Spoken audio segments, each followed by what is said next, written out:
from the Heart. Hello and welcome back to Horror from the Heart.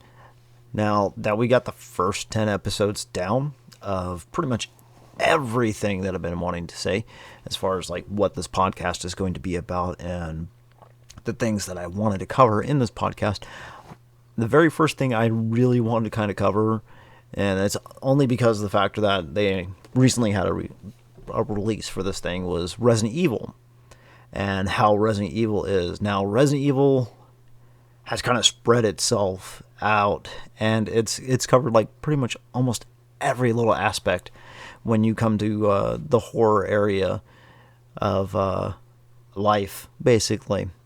Now, it did start out as a video game, which was released like way back in 96, and it's hard to sit back and say 96 because 96 feels like it was just yesterday for me still. But like I was saying, it was 1996, and it came out for the original PlayStation video game console. So it's like, if you guys don't get into like video games and stuff like that, you might have not ever, checked into the actual video game aspect of it. But I'm pretty sure the majority of everybody that is around has heard of like Resident Evil, whether with its comic book series. Most likely is going to be the movies, because everybody knows the movies with Milla Jovovich and I can't even remember how many movies there are of it now, but it's definitely different from what the actual video games were. Now, see, they started out with what you would call it being a survival horror. Now, it wasn't technically like the first survival horror video game, but it was one of the ones that was like a daddy of it, pretty much. It was loosely based, around the same kind of premise of a game called Sweet Home, which was only released like out in Japan. So if you didn't have a way to be able to get like an English translation version here, I'd say more recently, because it hasn't really been around, and it's an old game. Probably never even heard of it, or probably never even got a chance to really play it. But the whole aspect of the idea of it being a survival horror is like, let's take your characters and put them into a setting where you have limited resources. So like, you're not just going in there guns blazing or anything like that and just shooting every little zombie that's out there. Now, with the first one, that was the setting for a survival horror video game. You were in a mansion. You got to choose out of two characters, either Jill Valentine or Chris Redfield. And depending on who you played at, it made the game a little bit harder in certain ways. But you were going through this entire mansion trying to figure out the mystery of what the hell is going on around here. And it was really neat the way they did it, too. Now, granted, the voice acting for those way back in the day was absolutely horrible. But they were trying to put a serious tone to it. So it made for a good cheesy B-flick type of thing. That's kind of how it felt, like it was a cheesy B-flick. But you were playing through the cheesy B-flick. But it genuinely actually had moments where it was terrifying. There was one section where you went down a hall and things would pop through the window, and you weren't expecting that the first time you ever went through. Or there was the dread of like, I don't have enough ammo to be able to go from point A to point B because there's like 5 other guys in the way. And I'm not sure how I'm going to be able to get through that. But it gave you a sense of impending dread and that fearfulness, and that's what made it really awesome.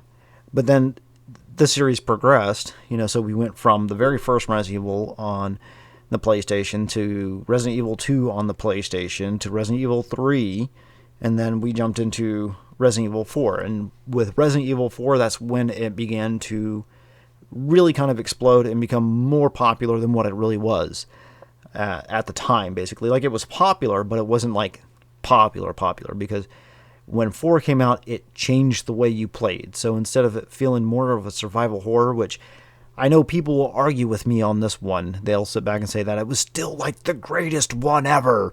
And for me, it was good. It was great. Don't get me wrong. I really, really liked 4.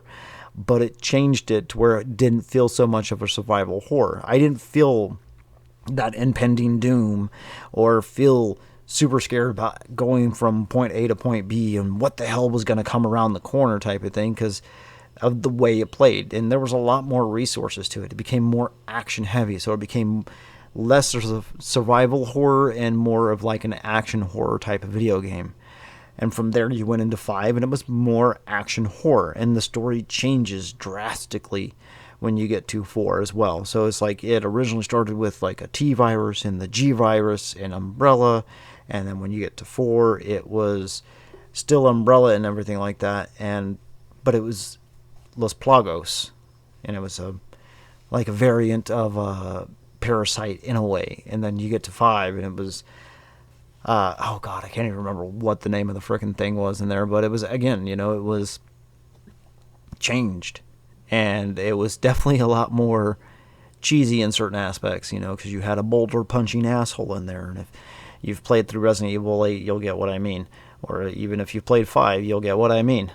But then you get into 6, and then it's even more drastically changed from what it was, and a lot of people really didn't like 6 because we've gone from being something that was terrifying and scary, and it was like gave you the willies. It was like going through and playing some of the old Silent Hill games, where it was like it was terrifying to go through some of those games, to more like, okay, no, it's just another zombie. So the beginning of playing a video game that's a scary game to the end of the game, where you go like, it's like it's freaking you out in the beginning, and at the end you're over there going, head goes boom type of thing. But the series had taken a turn that way. And then eventually they came out with the part 7, and it gave you, instead of it being the way it was, where your camera is offset behind your character, it gave you a first-person perspective. And it brought that scary element back to it, which was really neat. Now, a lot of people had issues with the main character, saying he was flat and boring in a lot of different ways, and I'm not going to knock them for that.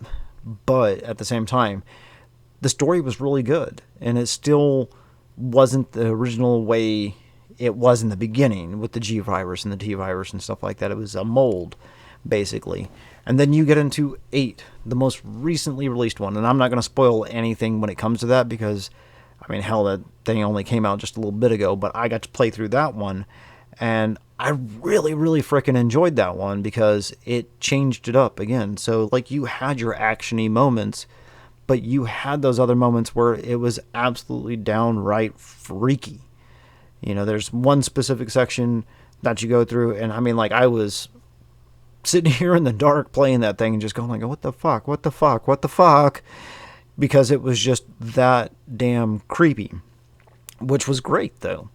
But in between all of those games that were out there, you had the movies that came out. You had the live-action movies, like I said, the ones with like Mia Jovovich and that series, where it was definitely not like scary. I'd say maybe the first one had a little bit of scare to it, but a lot of them were really action-y, and it really was, it was kind of like the video games followed that suit in between that time, where it was more of an action set piece with zombies rather than it being how it used to be.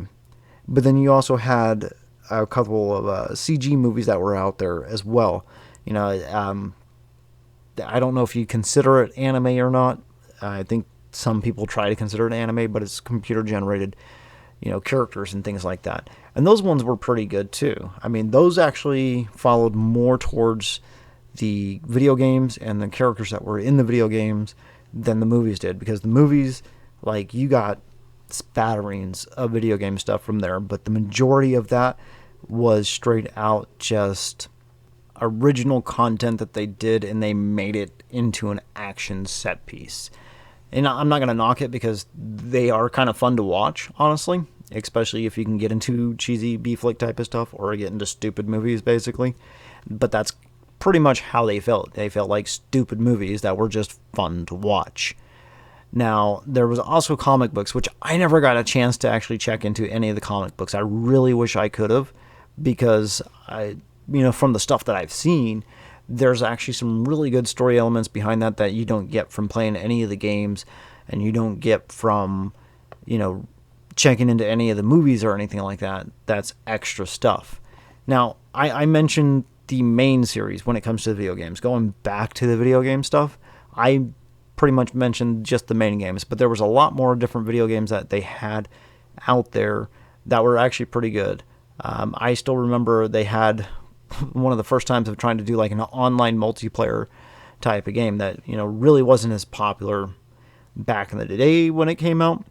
because internet was horrible, absolutely horrible compared to what it is now. I'm not sitting there saying internet's the greatest thing right now, because I mean, hell, we could still use some better internet in a lot of ways for a lot of different people, but we're a whole hell of a lot better off than what we were.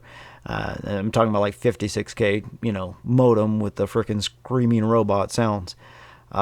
This was back in the PlayStation 2 days, and pretty much with the way the world market is nowadays, everybody's heard of the video game systems and knows that we're on like PS5 and stuff like that now. So this had a hard drive to it. This was PS2, had a hard drive with it and a crappy modem, and you had to connect that way. And it was the game was Resident Evil Outbreak, where you play as one of several different survivors going through this scenario, basically. And it was scenario on scenario on scenario. And I really wish they would, if they're going to do a remake of anything when it comes to online stuff, they really need to do that one. But that one even had creepy vibes to it because of just how it was. It felt like survival horror online, even though it was horrible trying to play online because of how service was. But you had little spatterings of games, and that was just one of them. They had some for, like 3DS and things like that, where a lot of these games you can come out and play on, like either PC, or you can find old versions of them, or you can find emulators of them to be able to play them just to get the whole story. And you can see the major differences between the way the movies go versus how the video games go. So it's really interesting that something like that has progressed the way it has. It's really kind of neat to me in that aspect of you go from something that was downright creepy to actiony to being able to kind of slowly kind of come back to the roots that it was. Now, I really don't think that they're going to get fully back to how it was, but I mean, they're still pulling for that. Like with Resident Evil 7 and Resident Evil 8, there was a lot of that where it actually had that genuine fear to it. And now it's just more throwing horror out there to throw horror out there for a lot of the stuff that comes with Resident Evil. Now, there is a Netflix series, and this is one of the reasons why I say I don't know if you'd consider it anime. The Netflix series is considered an anime, but any of the trailer that they had out for it looked like computer-generated graphics, so I don't know how they would consider it an anime. I guess maybe because it was made in Japan or something. But they have that one, I think it was Infinite Darkness, Resident Evil Infinite Darkness, which is supposed to expand on stuff like that. And that one's supposed to be coming out later on this year on Netflix. And then you have a reboot of the movies. Now, I don't know how they're going to be doing this, but it sounds more like they're going to be following closely to the way the video games were compared to how the action movies were. So, and it's supposed to be, I don't know if the full title has Resident Evil in it, but it's at least Welcome to Raccoon City, which kind of gives an ominous feel to it in its own little way. But getting to the end of everything, I'm kind of curious if any of you guys have played through any of the games. If you have played through any of the games, what was your favorite game? If you liked watching the movies, what was your favorite movie out of all of them? Have you seen the little offshoot animated movies that they have out there? Have you read any of the comics or read any of the books, which I didn't really mention because I never got to read a single novel or anything like that they had. So I didn't really mention that because I don't want to sit there and try and talk to you about something I don't really know about. But have you read any of the books? And if you have read any of the books, what would you recommend as far as one of the books to check into? So with that though, this is what I mean by I want to talk about horror stuff, and the first 10 episodes were just the basis of what I wanted to get out there. So if you're watching this on YouTube, hit that like button, hit the subscribe button, share it with people. If you're listening to it on podcast form, by all means, please share it with other people, let them know about it, and share it out there with everybody. And I hope to see you guys in the next episode.